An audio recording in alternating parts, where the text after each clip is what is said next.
সামনে যা। পরিকল্পনা নিলেই সম্ভব। আমি তো ঠিকাদার না দিলাম, আমার ভিতরে লোক দিয়ে ব্যবহার করো। হ্যাঁ, এতগুলো গাড়ি দৈনিক 2000 করে যদি কি আসতো, এর তো প্রায় 2 লাখ। এই জিনিসগুলাকে চলতে পারতো না, এগুলো কিন্তু প্রত্যেকটা চলতে পারতো, সব ফালায় রেখে জিনিসগুলো নষ্ট করতেছে। এই যে জিনিসগুলো আন্দাজা ফালায় রাখছে, নষ্ট হইতেছে। এই নষ্ট করার কোনো প্রয়োজন ছিল? এগুলা উৎপাদনমুখী কাজে লাগায়। উৎপাদনমুখী কাজে লাগাইলে এই জিল বাংলা সুগার মিলটাও লাভজনক হবে, পাশাপাশি আমাদের সম্পদগুলো সঠিক ব্যবহার হলো। তবে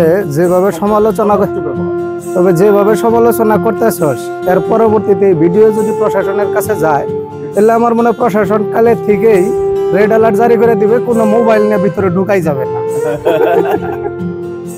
তবে আমরা আসলে ভাগ্যবান যে আমরা যে কেরু অ্যান্ড কুম কোম্পানির মধ্যে হয়তো ঢোকার কথা না, সুযোগে ঢুকছিলাম। এইখানেও অবশ্যই মানে অনেককেই ঢুকতে দেয় না, আমরা রনি ছিল বিদায় একটা সুবিধা পাইছি না। এটা অবশ্যই বুঝলাম যে অনেক মানুষ যেভাবে সার করতেছিল,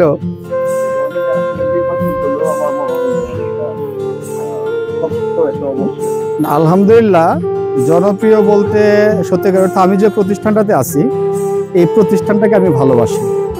এই প্রতিষ্ঠান যেহেতু আমার পরিচিতি, যেহেতু আমার যে অন্ন বস্ত্র এগুলোর যেহেতু সংস্থান করে দিচ্ছে, আমি প্রতিষ্ঠানটাকে ভালোবাসি এবং প্রতিষ্ঠানের যে কাজগুলো আছে সেই কাজগুলো আমি সঠিকভাবে করার চেষ্টা করি।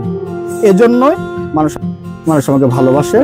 আমি আসলে নির্বাচনের উদ্দেশ্যে না, আমি আমার কর্মটুকু সঠিকভাবে করতেছি কিনা সেটা আমার বিবেককে জিজ্ঞেস করি এবং সেভাবে আমি প্রত্যেকটা মানুষেরই অন্তত এই চিন্তাটা করা উচিত যে আসলে আমি যে বেতন নিচ্ছি, আমি সরকারি একটা প্রতিষ্ঠানে জব করি, আমি যাই করি, যে আমি বেতনটা নিচ্ছি, যে বেতনটা আসলে হালাল হচ্ছে কিনা, আমি কতটুকু কাজ করতেছি, আমি কতটুকু বেতন নিতেছি। আমার মনে হয় প্রত্যেকটা মানুষেরই দিন শেষে একবার হলেও চিন্তা করা উচিত।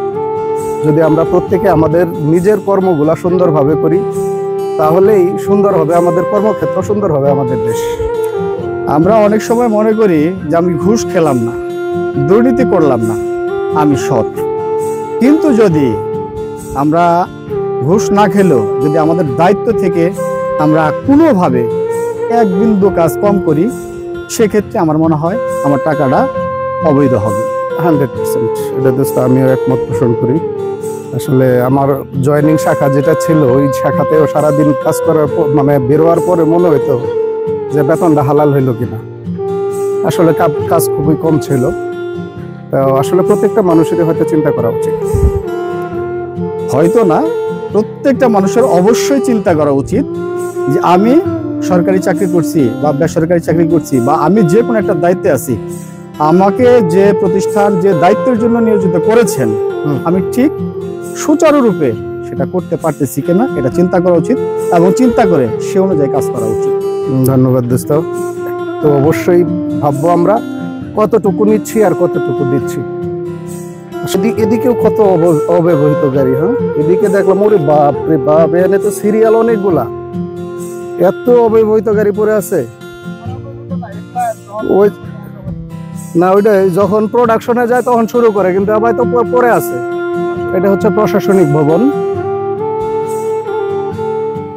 না। এই যে 3 মাস ব্যবহার হয় আর 9 মাস এইভাবে পড়ে থাকে, এই জিনিসগুলো তো আসলে ডেপ্রিসিয়েশন চিন্তা করলে দেখ কয় বছর, এগুলো তো ব্যবহার হলে যতটা টিকতো তার চেয়ে মানে তাড়াতাড়ি নষ্ট হবে।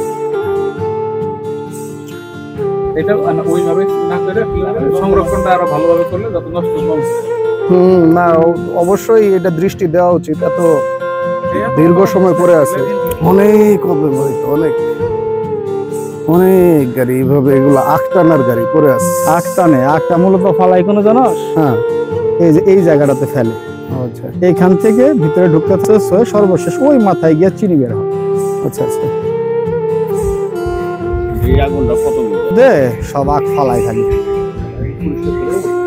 পরিষ্কার করে না ফালাই। এখান থেকে ক্রেন আছে, এই ক্রেনে সোজা মনে করেন যে চুবড়া টুবরা সহ যা আছে এভরিথিং এদিক দিয়ে চলে যায়, কোনো কিচ্ছু না, ধোয়া লাগে না। এইখানে ফালানোর পরে ওইখানে ক্রেনে টান দিয়ে নিয়ে যায় ভিতরে গিয়ে যতই মনে করেন যে যেতে থাকে ততই আস্তে আস্তে মনে করেন যে ছোট হইতে